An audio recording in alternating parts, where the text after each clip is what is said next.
Jadi di sini kita akan uji ANOVA one way dan uji ANOVA two way. Jadi di sini sudah ada contoh datanya.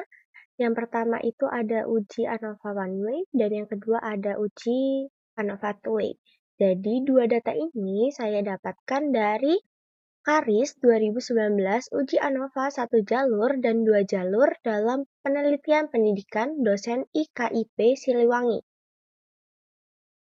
Oke, yang pertama kita ini akan copy data yang one way terlebih dahulu karena kita akan uji one way terlebih dahulu. Kita copy, lalu kita masukkan ke Minitab. Nah, di sini.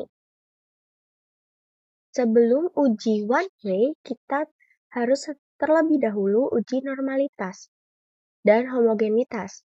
Jadi di sini saya sudah cek normalitasnya.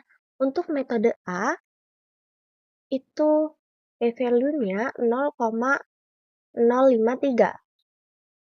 Nah, hasil output ini diketahui nilai p-value-nya sebesar 0,053, ini lebih dari 0,05. Maka dapat disimpulkan bahwa data metode A berdistribusi secara normal atau asumsi uji normalitas data sudah terpenuhi. Yang kedua, kita cek metode B-nya. Ini di p-value 0,662. Jadi, nilai p-value-nya ini lebih dari 0,05. Maka dapat disimpulkan bahwa data metode B berdistribusi secara normal atau asumsi uji normalitas data sudah terpenuhi. Begitupun untuk metode C. Kita dapat di p-value-nya ini sebesar 0,213. Maka hasil ini sudah lebih dari 0,05. Dapat disimpulkan bahwa data metode C ini juga berdistribusi secara normal atau asumsi uji normalitas data sudah terpenuhi. Untuk selanjutnya kita cek uji homogenitas. Untuk itu kita lihat di bagian tes.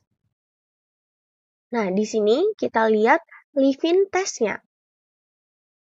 Untuk output uji homogenitas ini diketahui nilai p-value leave-in test ini sebesar 0,634.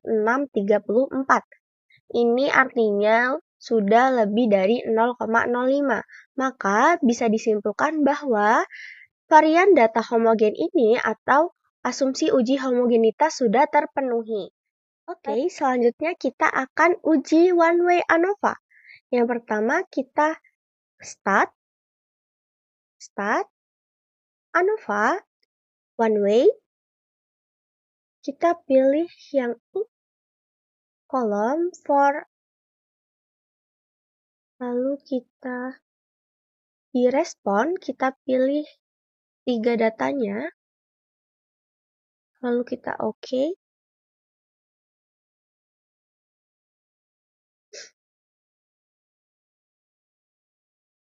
Nah, di sini kriteria pengujian untuk uji one way itu ada di taraf signifikasi itu alfa-nya 5%. Jadi, jika nilai p-value kurang dari 0,05, maka berkesimpulan ada perbedaan secara signifikan. Jika p-value lebih dari 0,05, maka berkesimpulan tidak ada perbedaan secara signifikan. Selanjutnya, kita akan interpretasi data one way-nya. Kita lihat di analysis of variant. Kita lihat di p-value-nya ini 0,5549. Jadi, diketahui nilai p-value ini sebesar 0,549 itu lebih dari 0,05. Maka, bisa kita simpulkan bahwa tidak ada perbedaan secara signifikan antara metode A, B, dan C.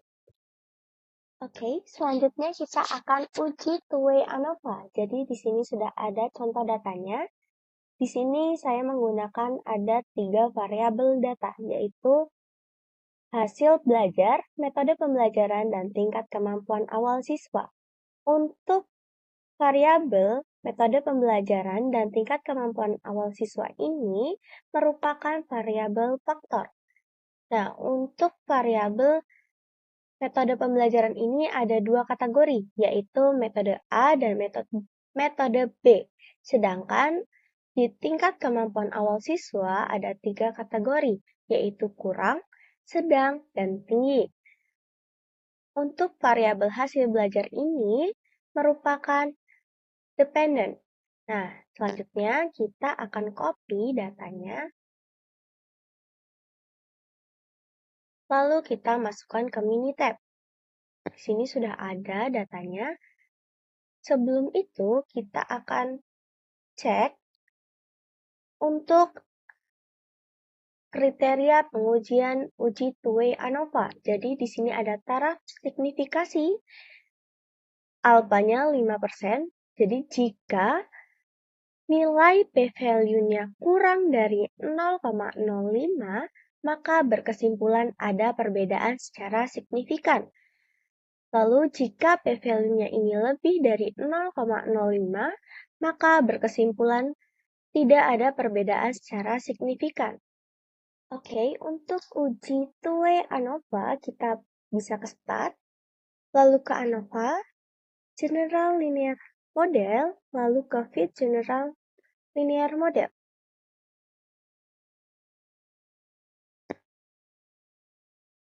Untuk responnya, kita masukkan ke hasil belajar. Untuk faktornya, bisa ke metode pembelajaran dan tingkat kemampuan awal siswa. Lalu kita ke model. Kita akan membuat interaksi antara metode pembelajaran dan tingkat kemampuan awal siswa. Caranya, kita akan blok metode pembelajaran dan tingkat kemampuan awal siswa. Lalu di sini kita pilih add ini. Ini karena sudah ada jadi tidak muncul ya. Nah, nanti di sini ketika sudah diblok, di sini akan muncul add. Silakan diklik. Lalu di sini akan muncul metode pembelajaran dengan tingkat kemampuan awal siswa. Lalu kita oke. Oke.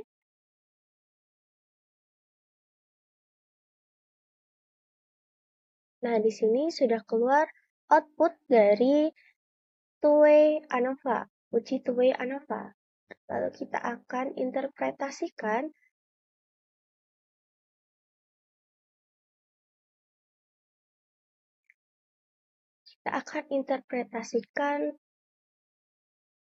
uji two-way ANOVA ini. Yang pertama, kita akan ke analisis of varian. Nah, di sini kita bisa lihat ya, ada metode pembelajaran, tingkat kemampuan awal siswa, dan metode pembelajaran interaksi dengan tingkat kemampuan awal siswa. Di sini diketahui variabel model pembelajaran memiliki nilai p-value sebesar 0,000. Ini kurang dari 0,05, maka bisa disimpulkan bahwa ada perbedaan secara signifikan terhadap hasil belajar berdasarkan metode pembelajaran atau metode pembelajaran tidak berpengaruh signifikan terhadap hasil belajar.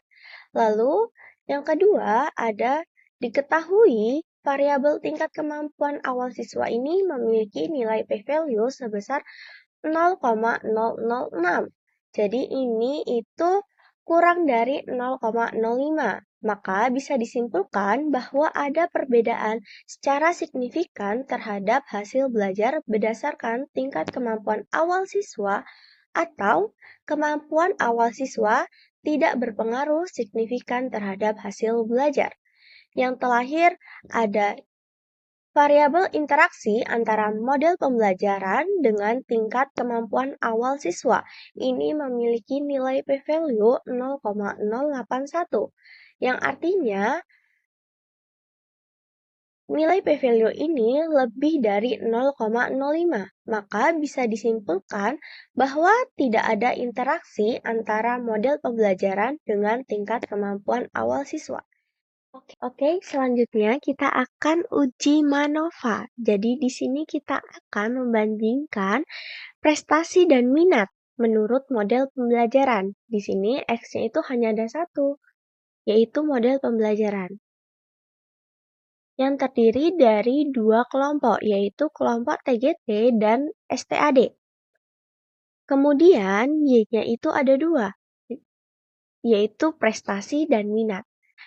Data MANOVA ini saya dapatkan dari jurnal ya, yang berjudul Eksperimentasi Model Pembelajaran Kooperatif TGT dan STAD ditinjau dari gaya belajar terhadap prestasi dan minat.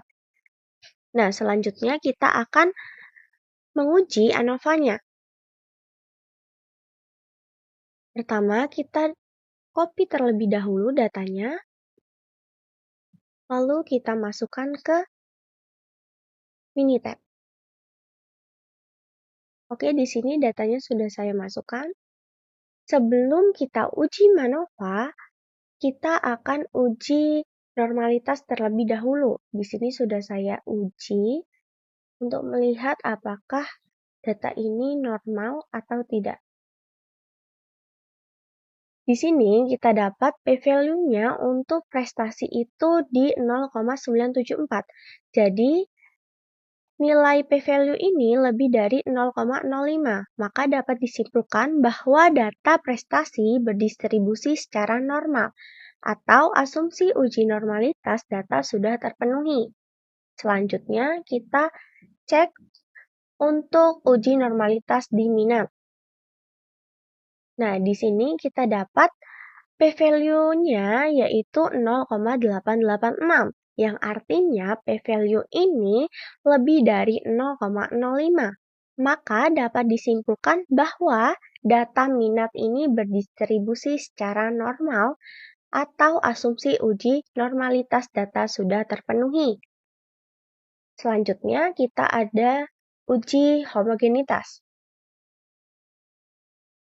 Kita cek di tes, yaitu di Levin testnya. P-value-nya kita dapat di 0,898, yang artinya nilai p-value Levin test ini lebih dari 0,05. Maka dapat disimpulkan bahwa varian data homogen atau asumsi uji homogenitas sudah terpenuhi. Oke, selanjutnya kita akan tes uji MANOVA, yaitu dengan cara start, lalu ke ANOVA, lalu ke General MANOVA. Nah, di respon kita input untuk prestasi dan minat.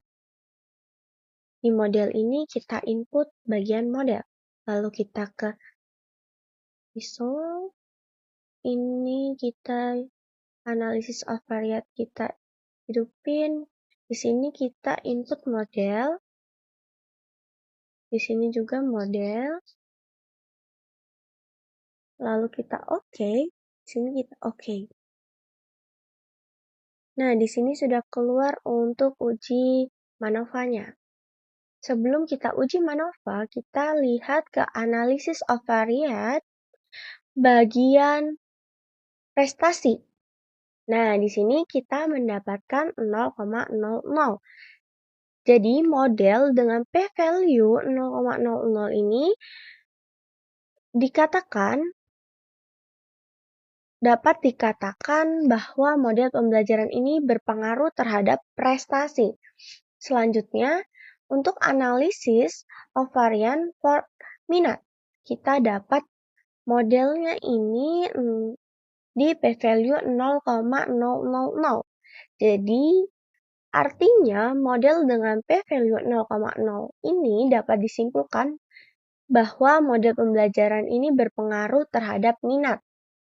Selanjutnya, kita lihat di MANOVA Test for Model.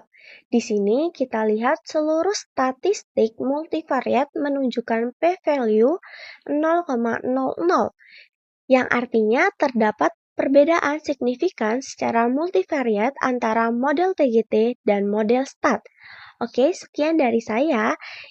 Saya ucapkan terima kasih. See you next time. Yang